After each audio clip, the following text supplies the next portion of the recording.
Hello and welcome to Module 4 of your Level 3 Nutrition Revision Mastery Series. My name's Hayley and I'm going to be taking you through Module 4 today, which is all about nutrition and activity.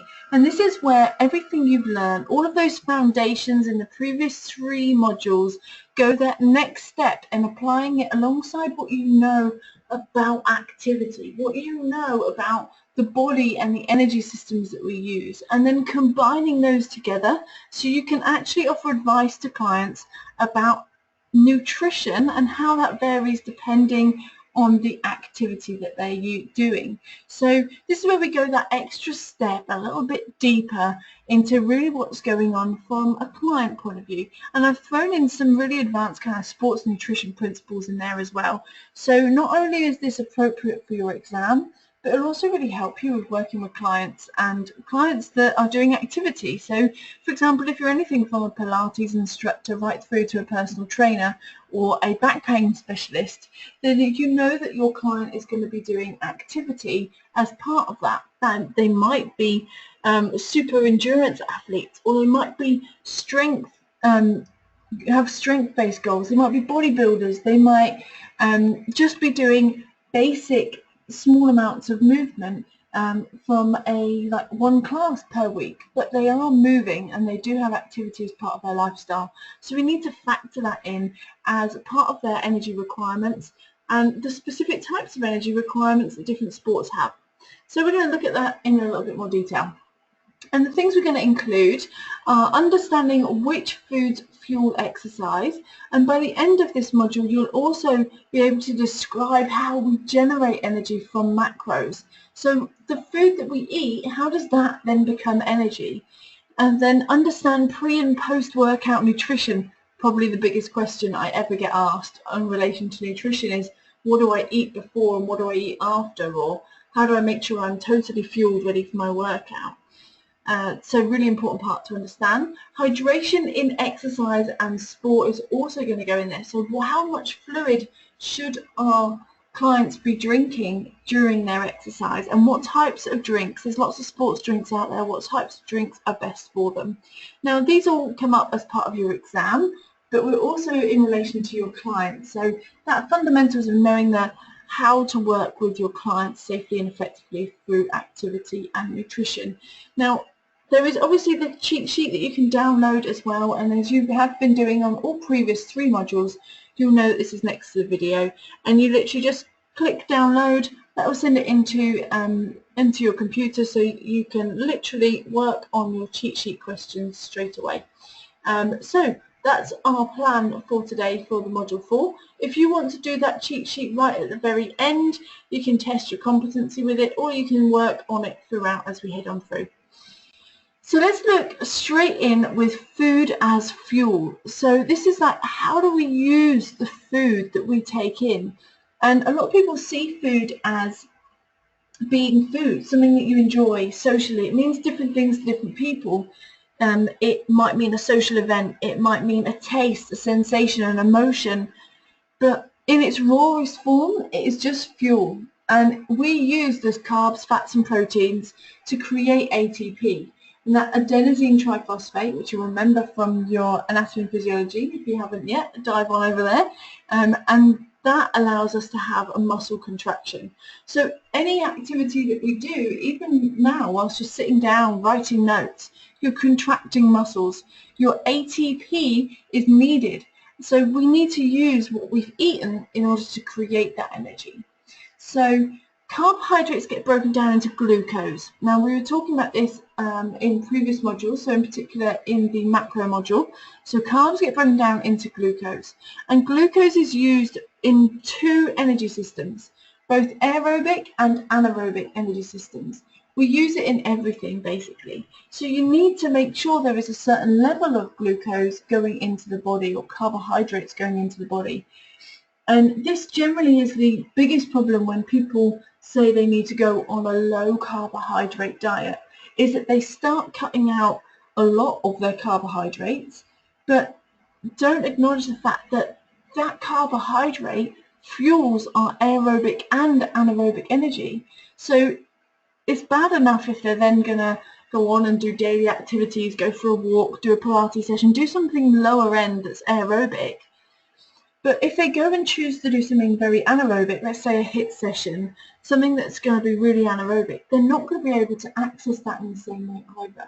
So carbohydrates are really, really key, and without them, then we're not able to be efficient in our aerobic or our anaerobic energy systems, and we may have to rely on other sources, which is a lot less effective and actually means we don't get to use fats either. So fats get broken down into lipids and get stored as something called a triglyceride. Now triglycerides can only be used in aerobic activity. So when people are actually looking to burn the stored fat off, it's in the rest state and in the low to moderate activity that we're actually going to be burning off or releasing triglycerides from their stored state back into lipids so we can use them in the body. Now, in that place, we use them via aerobic energy systems and aerobic activity. That doesn't mean, though, that anaerobic activity isn't good for us to burn fat off of our subcutaneous fat, to burn that and to look more slender, more slim, etc.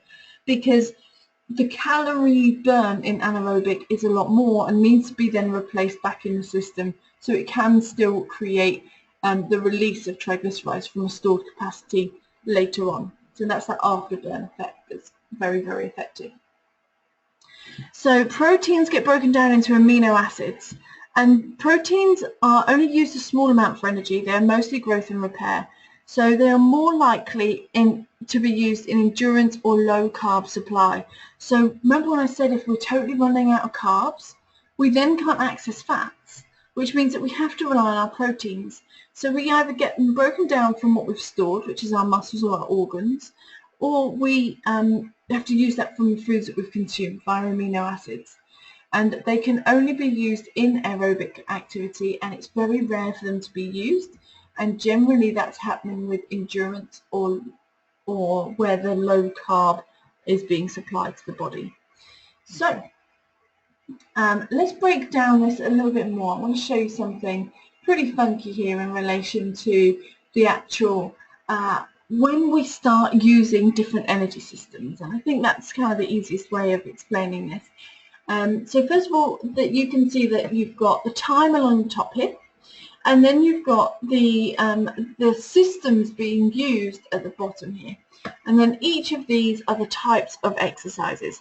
So let's start off at the top. You've got strength or power, powerlifting, shot put, and golf swing. All of these happen before 4 seconds. So it's a real small, intermittent amount of activity. And it's usually strong and powerful. It usually has momentum and speed to it. So that elicits a huge amount of power. And we need something that's very immediate, very short term, and anaerobic in order to release that. We don't want to have to wait for aerobic to create. We want to be able to have that power straight away. So that's anaerobic that we're going to be using there. And in that top moment, that's just carbs. So if you remember on the slide before, I said carbs are used that's the only one that we use in an anaerobic state. So these guys are going to be using carbohydrates for that moment when they release. However, it only lasts 4 seconds. Then up to 10 seconds is their sustained power. And this is sprints, fast breaks, football, anything whereby it's literally 10 seconds, really, really quick, short, sharp, but no longer than 10 seconds. And that's still accessing the same as with that strength and power. It's going to be carbohydrate based and also chemical still in relation to our CP system, our creatine phosphate. But carbohydrates are the fuel that's going to help bring that one in. Now, and the bottom here we've got, and the third one down, we've got anaerobic power. Now this is endurance. So 200 to 400, anaerobic power to endurance. This is 200 to 400 meter dash. You got the 100 meter swim. So notice these are things that take up to about 1.5 minutes. They are definitely longer than 10 seconds. They are Not as long as 3 minutes though. So they're kind of in this middle round, and these are totally lactic acid system. And these ones are working on the point whereby carbohydrates are being used massively, and in the recovery state from here, fats will be being used because of the need for aerobic when you're recovering. So just think for a moment, if you're doing a 400-meter run and you're sprinting out as hard as you can, so in that 400 meters, say you manage to do it in a minute or 2 minutes. It's kind of realistic, maybe 2 minutes for 400 meters. As you get round on that two minutes, your lactic acid is burning, okay? So your legs start burning towards the end part, and that's that waste product building up in the legs. So building up in the muscle, saying, I can't handle this toxin anymore. But your heart rate and your breathing rate goes through the roof. So you're actually integrating using some aerobic. So you're breathing a lot, and that's what allows you to have a use of carbs and fats at this point. So you're starting to use these carbs and fats together at that point. And then when you recover at the final part, you're still out of breath, you're still using that aerobic at its maximum amount to help recover. Whereas you don't get that so much on the power lift, shot put, golf swing at the very top. So you still have this aerobic capacity and the recovery, even though it's an anaerobic energy system primarily being used. So mostly carbohydrates, a little bit of fats gets used in the recovery. Then we've got the bottom one here. Aerobic endurance is going to be beyond 800-meter run and upwards. Now this is anything of a 3 minute plus. So anything you can do 3 minutes and keep going. If it's less than 3 minutes, it's going to be in the anaerobic. So 3 minutes plus is going to be any kind of run, any long walk, etc. And this is all aerobic. So this uses our carbs and fats as a primary source. But if our carbs stop being available, we may turn to using proteins. And that can be, for example, say you're pushing yourself to complete a marathon and you've not fueled yourself properly throughout the whole stint. You've just relied on water. You've not taken on any extra carbohydrates as you headed through. It may result in actually using your stored proteins in your body to access that for energy instead of using carbohydrates, but it's not as efficient. So it's actually much better that we just keep topping up fuel anything longer than an hour. We'll come on to that shortly. So here's a nice breakdown about the different types of activities that we do. It's good to have a glance over your manual at this point. If it has a list of activities and demand of those activities and the energy output of those, then it can be good to become familiar with those in relation to your exam. It's often the type of thing that the exams like to ask, which one might have the highest output, for example, between yoga, competitive rugby, a brisk walk, shot put, etc. So you can just highlight which ones might have the biggest energy output or which ones might be aerobic or anaerobic, and that's a real key one that they quite like to pop in there. So that's something to consider, but definitely check your own manual for that because that will vary according to the exam that you're personally sitting. So let's look at fuel sources and exercise intensity. I've actually got a really funky little image that I want to show you. So I'm just going to hop over here to show you this.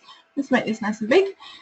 So on here, you can actually, we're going to look at the energy expenditure and the types of fuel we're using at each of these. So in static here, we're just using, you can see, mostly free fatty acids. That's you and me now, sitting, standing, whatever you might be doing, and a little bit of plasma glucose. So that's glucose that's floating around in the blood. Now let's take it up to a walk. So we start walking. We're at this point whereby we're walking around, and the faster we walk, the closer this will become to a jog. So we'll get there in a moment. This point, we're going to be using quite a lot of fatty acids still. And there's going to be some other fat sources. So all of this is fat sources. That's really fantastic, isn't it? More than half of what we're consuming. Then there's some plasma glucose, and we're starting to now access our muscle glycogen. That's the carbohydrates and glucose stored in our muscle, and we're able to access that out and use that for our energy. Now look what happens when we take that up to a jog. Look how much that decreases on the fat. So the fat has decreased, and we're now increasing our muscle glycogen again.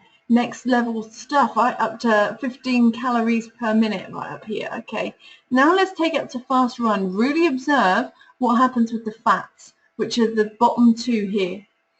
So they go right down. They don't even still take up the same 5%. Okay, so muscle glycogen takes up a huge amount, and glucose is still taking up a huge amount. So we've actually dropped our fuel source from fat. We're hardly using it from fat at all, just down at 4.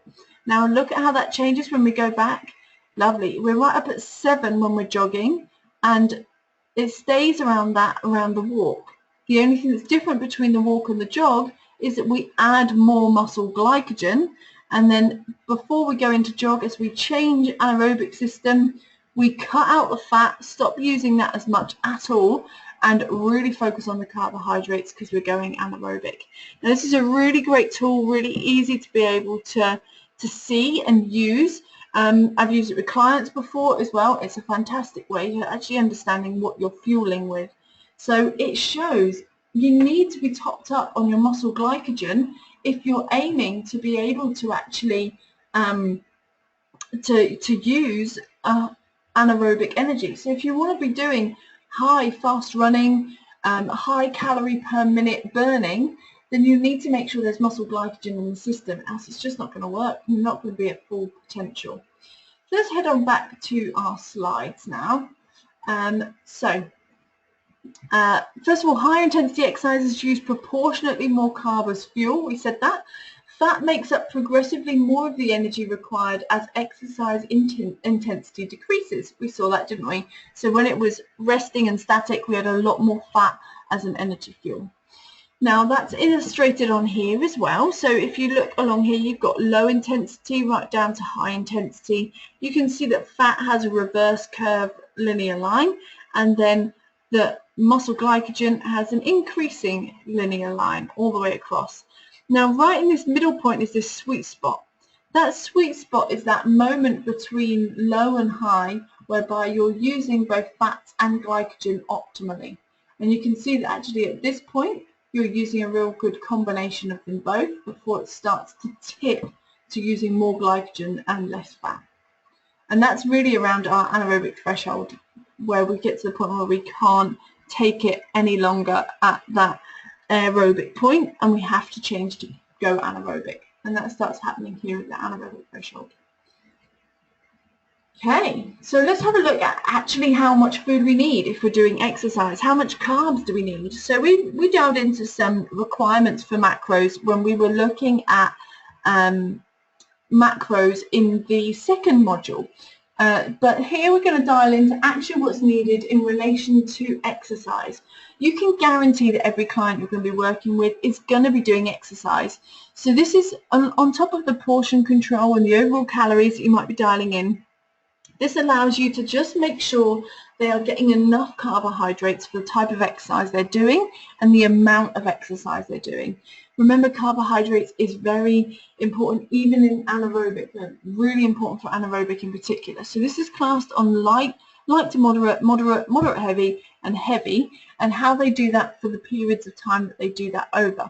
So for example, let's say somebody just does an hour of walking per day, and maybe that includes walking. Sometimes they walk, sometimes they go to a yoga session, but it's all quite light and moderate style with that. And that's their regular day. Their average day is 1 hour per day.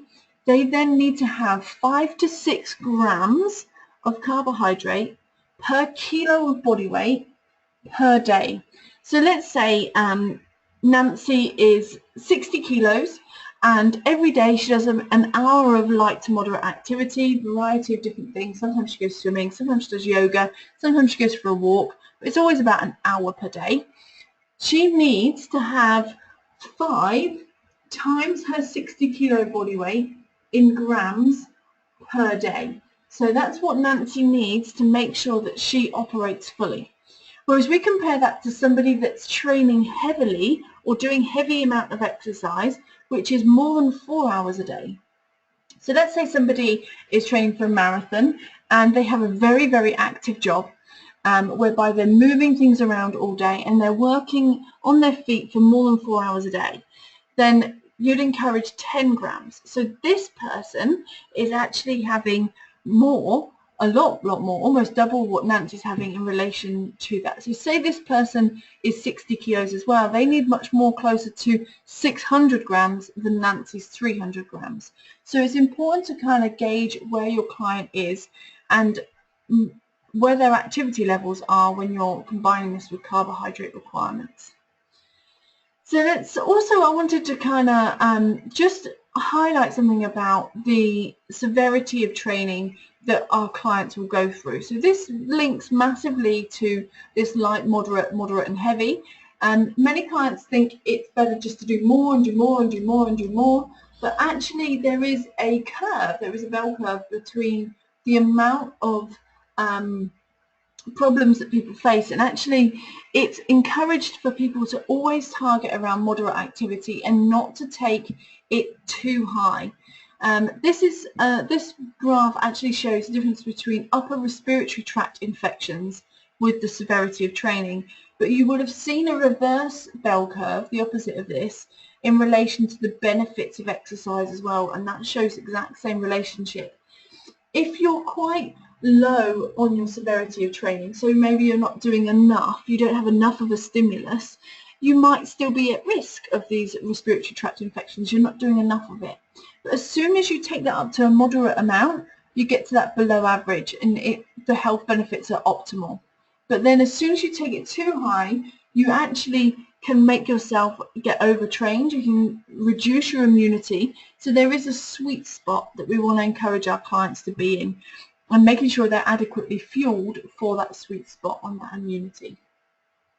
So looking at immunity, and this is important for sports and for any clients that are doing a lot of activity.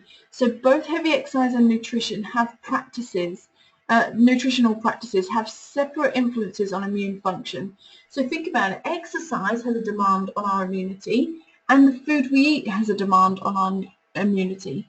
But together, they work synergistically. So that means that these influences appear to be greater when exercise stress, so i.e. really high, and the fact that we have poor nutrition work at the same time. So if you combine somebody's huge amount of exercise that they might do, maybe you know an ultra runner or somebody that does a huge amount of cycling, for example, and yet they don't have great nutrition, they will get ill a lot. They'll have poor immunity. Exercise training increases body's requirements for most nutrients. That goes without saying, doesn't it? We need more nutrients. But many sports people adopt a poor diet. They rely on supplements a lot. They rely on a lot of sort of small stimulants rather than actually the macros that they really need, because they're generally worried about weight gain or weight loss, or they need to hit a certain target, or they're trying to fit it in around training schedules and digestibility. So it's about making sure that the diet that your sports person, your active person, your client has is healthy and fully nutritious and balanced, whilst giving them all the nutrients that they need for the exercise that they're going to do, and really, really important. So therefore, good nutritional practices are crucial for maintaining immune function. So we're going to look at what actually we should be eating, what they should be eating. So we're going to look at pre-exercise meals to start off with. So we've divided these up. So we've got a pre-exercise meal, we've got a pre-exercise snack, then you've got some during and some after. So these are great advice to give your clients, and they are generic and you will need to adapt them. So you might start off with the generic one and then gradually just tweak it. So you might get to a point where you go, oh, actually, she responds better on a slightly higher fat and a slightly lower carb beforehand, or slightly higher protein, slightly lower carb after. So you can tweak these with your clients, and that's a little bit of trial and error based on the individual that you're working with and how that fits with their lifestyle. But these are great guidelines to start you off. So your client should be eating 2 to 4 hours before they start their exercise. So this is the beauty of being fueled. They need to top up that muscle glycogen. It's actually got to get into the glycogen, into those muscles. So we want to aim for them to eat 2 grams of carbohydrate per kilo of body weight at least 2 hours before heavy exercise. It will give them plenty of time for it to exit their stomach, but it's able to then get into their body, start being absorbed, and actually start working out as a pre-training meal, really. So they need to make sure they've got this meal in their system with at least 2 grams per kilo of body weight of carbs. The other makeup of proteins and fats are still important. Make sure that they are varied as well. Fluids, make sure that they have 500 ml of fluid at this same point, at least 500 ml at this same point 2 to 4 hours before exercising.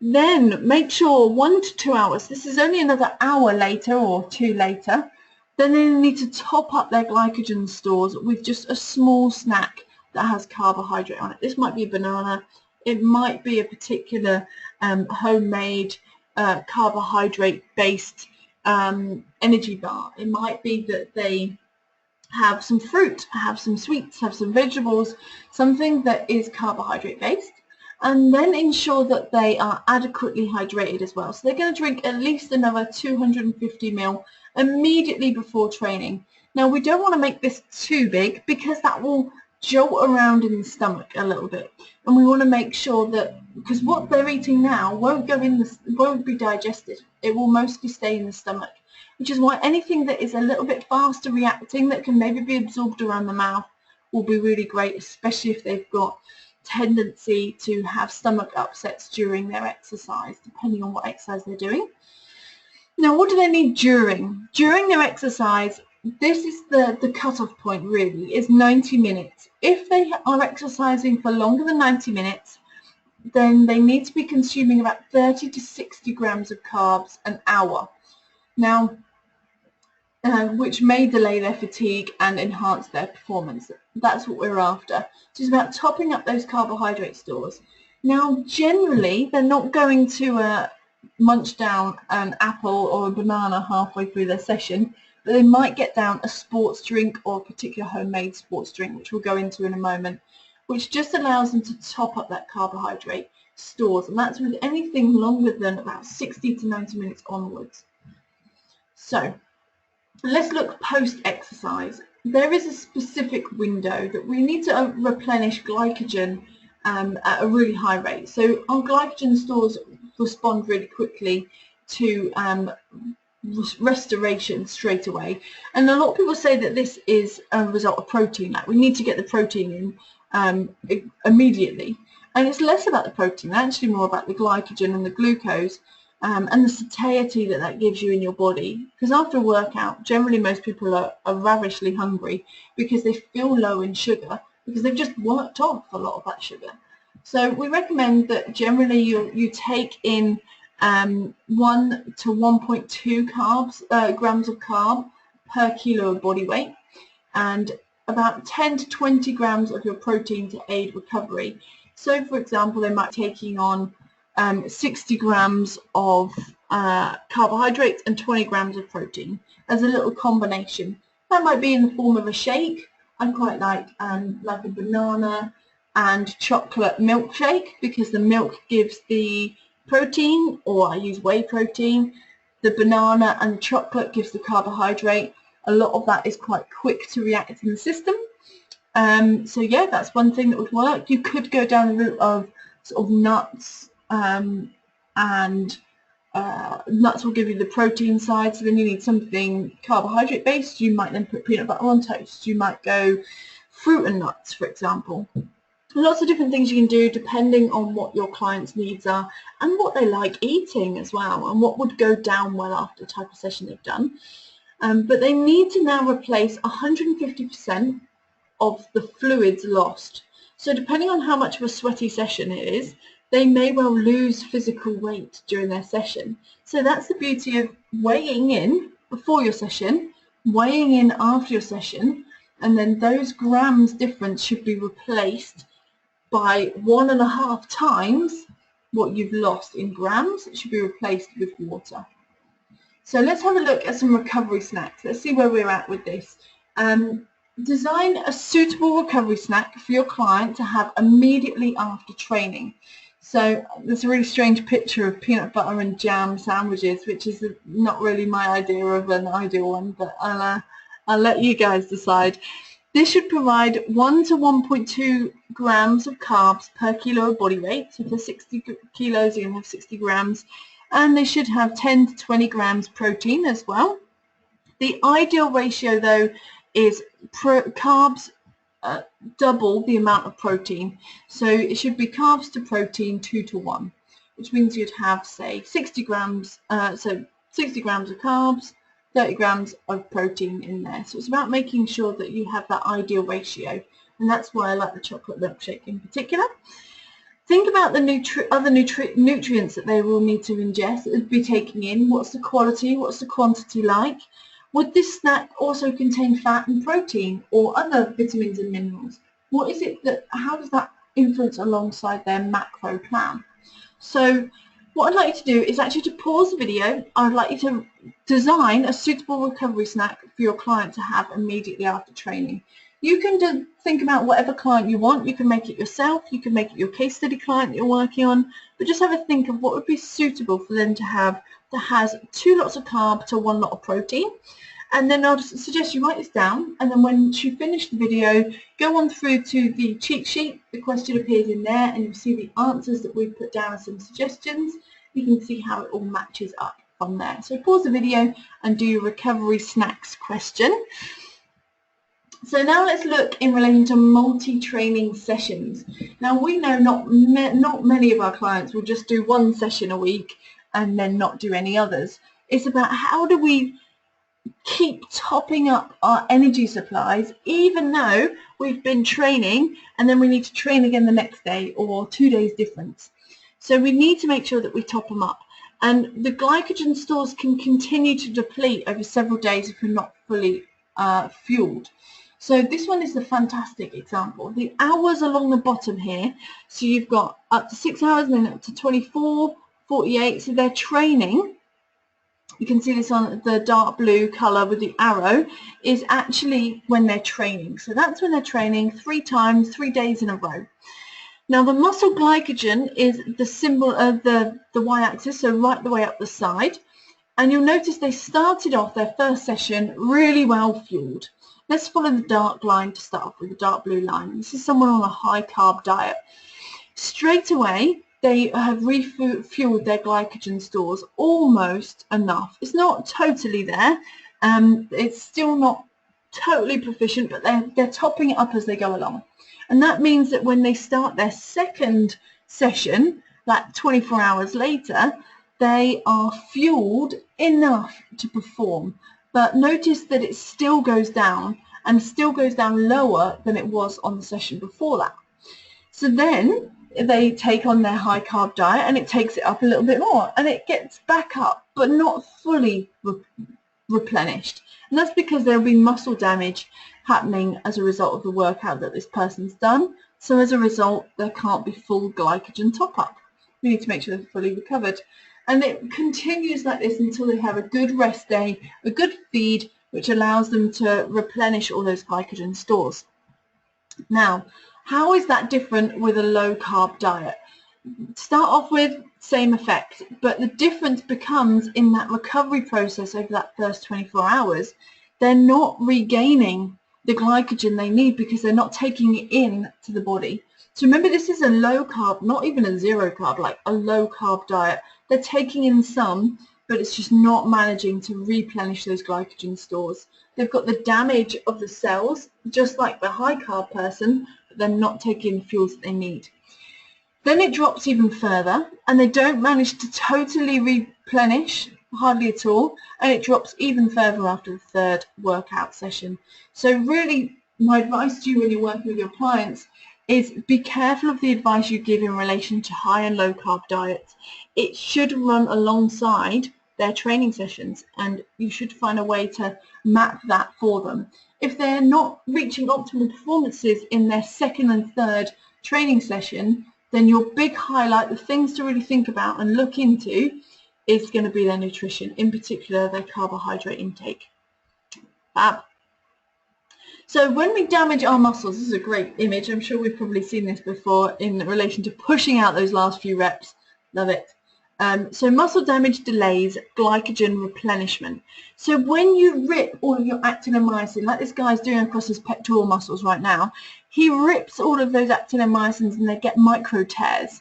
Now, those areas need to focus on growing and building again. They need to focus on that with their proteins. They aren't in a place whereby they can replenish their glycogen stores in that muscle fiber. So instead, it focuses on healing rather than replenishment, which means less is stored.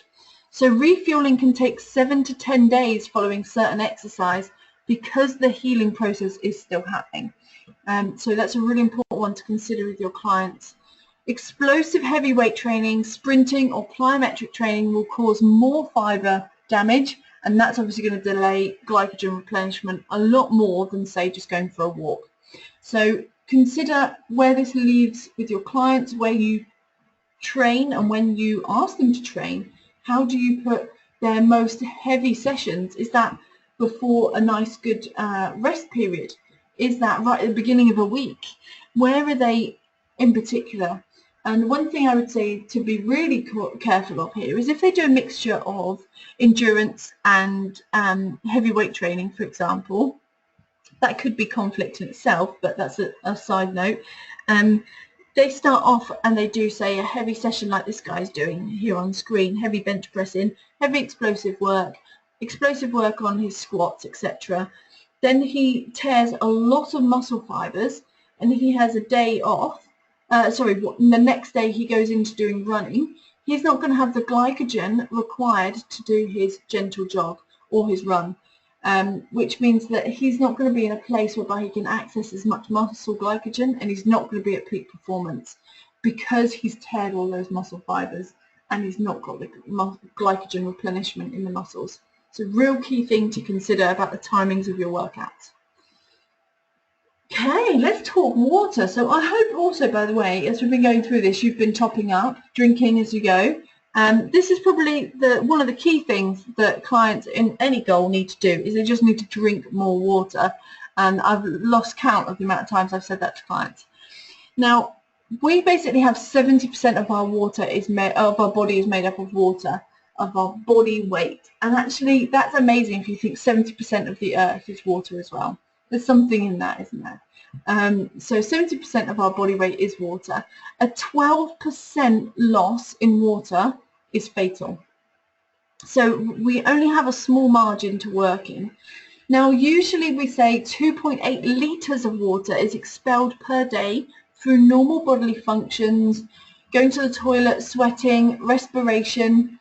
That's just normal bodily functions, let alone with exercise as well. So 2.8 litres is the bare minimum. We'd suggest that on top of that, you then add the water loss for exercise as well. And a 2% body weight loss in water will significantly impair performance. So if your client's body weight is 100 kilos and they lose 2 kilos of body weight, they will, just from water, that will significantly impair their performance. They will not be able to perform at the same level.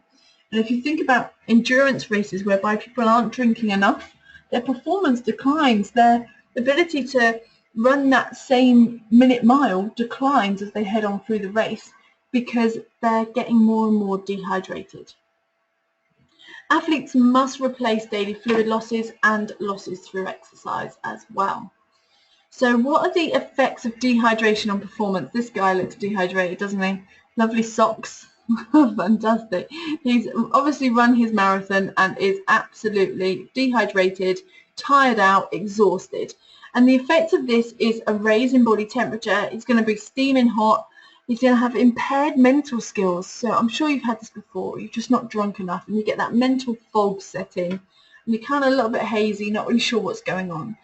And you may also get early onset fatigue. So rather than it being delayed onset muscle soreness, for example, you'll have an instant fatigue where you're like everything aches straight away. And it's just your body screaming out for that more liquid to go in. Now, fluid losses. 1 litre of water is required to expel 600 calories of heat. So an exerciser is likely to lose around 1 litre of fluid per hour. So that's a good thing to say, is that if you're training in the gym, think about taking a litre bottle and getting through that throughout your session. You don't want to consume more water than you lose, though, throughout a session. You want to make sure that it's equal. So what factors may alter the volume of fluid loss during exercise? For you personally, what do you think might change the amount of fluid that you might lose? Because that litre will be variable. Definitely temperature, definitely the exertion and the intensity that they're doing. The types of clothing that people wear, some will wicker away from the body, so it will be cooling effect, and some things will hold that in. Like if you've ever seen people running and exercising in a bin bag, whereby that plastic makes the body, makes them sweat even more. Other things will be the types of foods and nutrients they've taken in. Maybe if they've had a lot of proteins, that will encourage a lot of fluid loss as well. And definitely temperature. So let's have a look at this fluid losses in relation to the endurance and the duration. So we've said about temperature, we've said about intensity. Now let's have a look at the sweat loss in percentage body as a result of the types of durations that they're going through and types of sport. So a sprint isn't going to really lose much, that's okay. Running a 10K isn't enough to get to a severe level in the 2% body weight loss. But football match, cycling, rugby union are quite similar. They need to be taking on a lot more liquids throughout, because 2% body weight loss is actually quite serious. A marathon, look how high that is, right up on the 6%. So we want to make sure that they are taking on a lot of liquid throughout, and especially afterwards. In this case, 1.4 litres is equivalent to the 2% body weight loss. So 2% of body weight loss is approximately 1.4 litres of fluid from 70 kilo man. So it's quite important to kind of consider that's quite a lot, 1.5 litres for a football match, a cycling or rugby union. And actually that's a huge amount of water to be taking on board as well. So they need to make sure they take that on board. So how do we monitor it? First of all, you can check your urine colour. Here we go. So if you've never seen these charts before, I actually used to put these up in the gym when I used to work in the gym to make sure that people were able to check. You want it to be above the red line, not below the red line. As soon as you see it below the red line, then you need to drink more water, full stop. You are already dehydrated at that point. Also, don't wait for thirst. So make sure that you are not waiting to be thirsty before you drink, because that's actually a sign you're already dehydrated. You need to make sure you're drinking regularly. I always recommend an app on the phone that reminds people to drink. They're fantastic. You can get loads of different apps, and they're just great if people are really rubbish at remembering to drink. But having systems in place of like a litre bottle that they just keep filling up is fantastic. So checking urine is one way to monitor it, definitely. I'd also say body weight as well. So when you're working with your clients, weigh them before, weigh them after their session, and you can find out how much you need to top up their hydration by as well. Electrolytes. So electrolytes, if you've heard of these before, are often in different sports drinks and things. That's probably where you've heard of them, but they're just mineral salts contained in our body's fluid, and they facilitate body functions, and they include sodium, potassium chloride and magnesium. So it's not just salt, that's worth me saying, that we sweat out when we sweat out our liquid. So these little mineral salts actually will increase, as exercise increases, fluid and electrolyte losses will also increase. The more exercise we do, the harder intensity it is, or different types of sports that we do, different environments, different heats, that will vary the amount of electrolyte losses.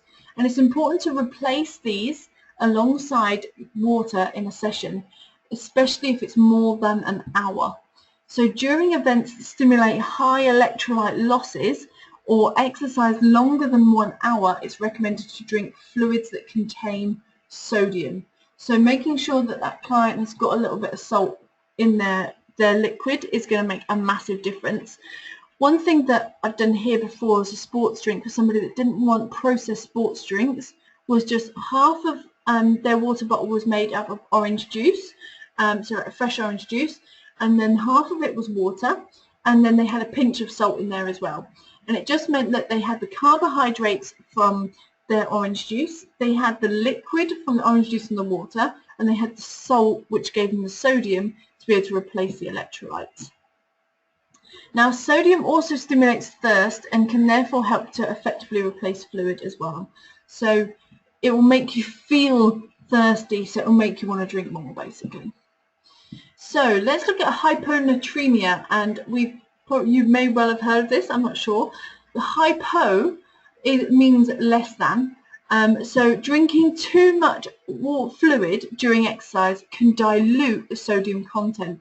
So hyponatremia is talking about there being a low, so hypo is low, sodium content in the blood. Now that's when that sodium drops quite low because you're just drinking plain water and too much water without the correct salts.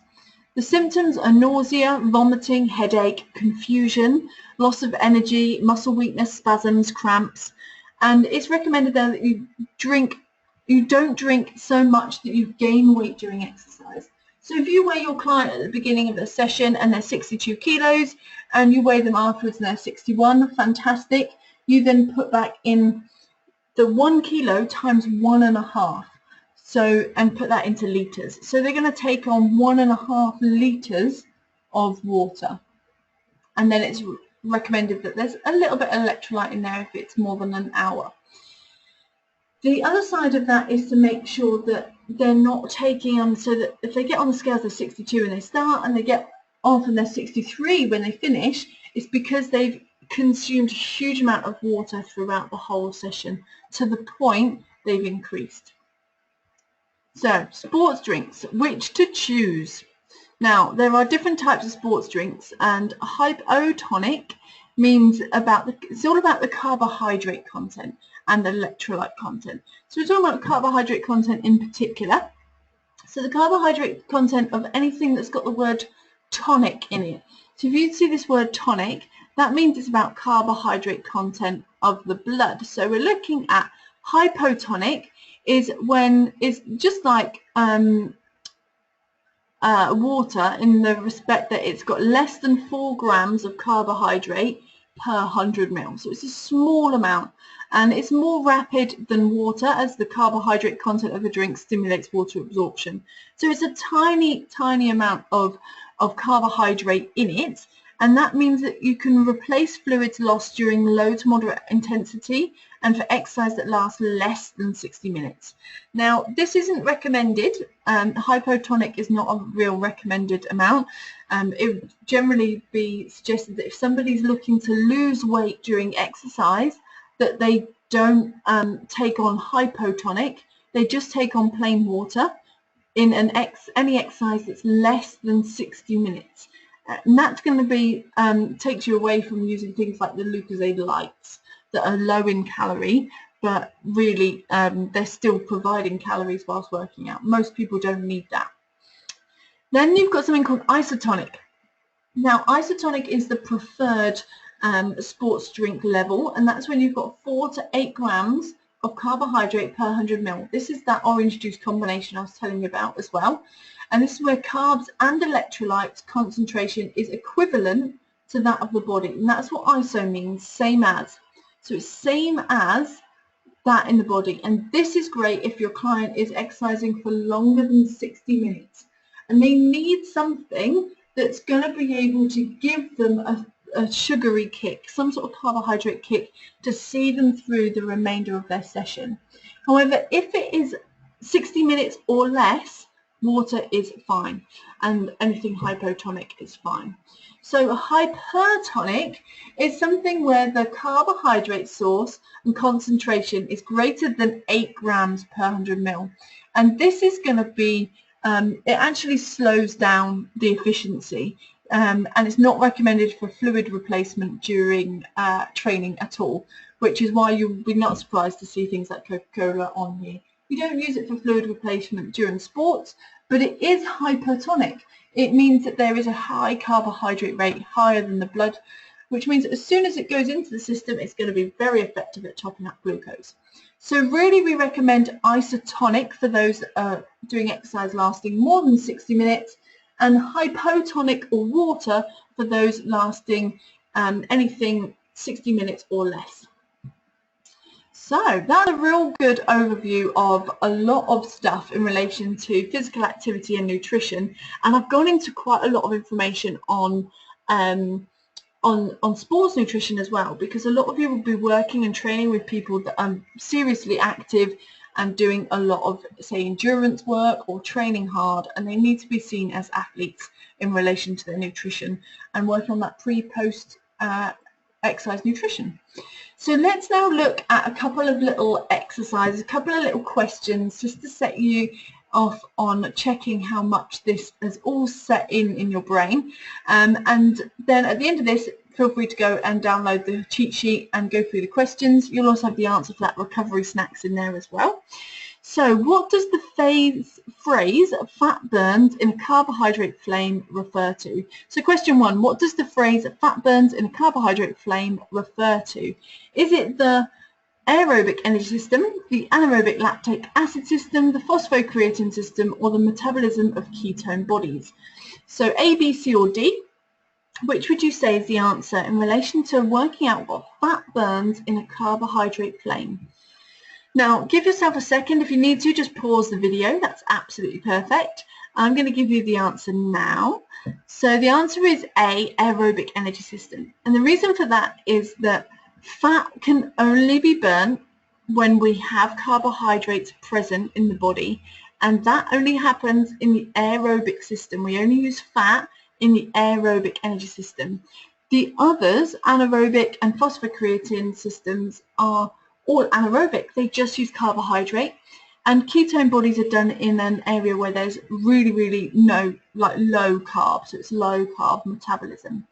So fat burns in a carbohydrate flame is a phrase used to refer to the energy system and the energy sources during aerobic activity.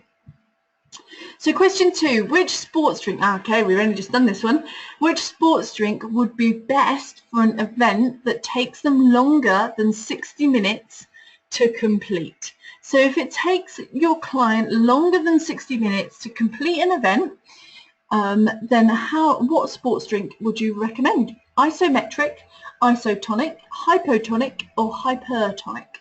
And this one, the key to this question, you'll get a few of these in your exam, is the wording. Really look at this wording. What are they asking for in the question itself?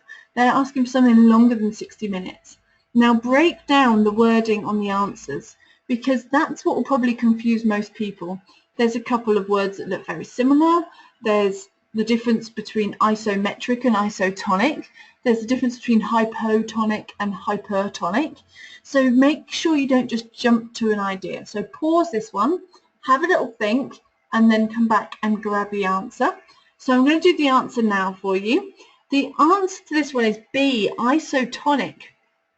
Now, if you put isometric, metric is same length. So isometric means same length. That's a type of muscle contraction. So not that one. That's a definite no. It's B, isotonic. Now remember I said tonic is about the sugar content in the blood as well. It's that level of sugar. So the sugar rebalance. Iso means same as. So that's what we were after, that middle one that had that picture of the Powerade on there. Hypotonic is less than. So we don't want that for something that's longer than 60 minutes, do we? Because they need some carbohydrates. And hypertonic is the Coca-Cola one. That's the one that's not good for actually replenishing as a sports drink. So hopefully you got those questions right. Make sure you check out your cheat sheet, and that will give you a couple more questions as well. And we can head through from there if you've got any questions. So let's look at the outcomes, what we covered. We understand which foods fuel exercise and how they fuel our exercise. It was quite interesting to be able to see about the difference of muscle glycogen and fatty acids in the body in relation to different intensities and durations of exercise. Describe how we generate energy from macros. You should be able to know that.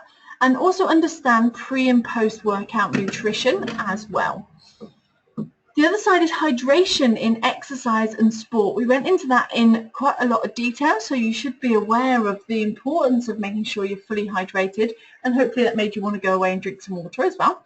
But also the next task, remember, make sure you go and complete your cheat sheet. It's a great way of practicing ready for your exam. It's a great way to check your competency on the subjects we've already spoken about.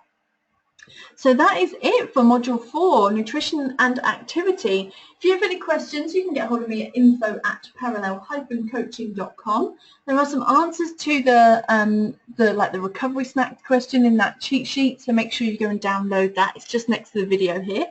I also just want to remind you that if you didn't know already, you'll notice next to these videos you have MP4 and MP3 downloads, so that if you're struggling to be able to get time to watch these videos, you can just hit that and it will download straight to your phone, straight to your iPad, etc. And you can then go off and walk with it. You don't have to be in Wi-Fi in order to listen to these videos or watch these videos. So it's really great if you're struggling to get some Wi-Fi access.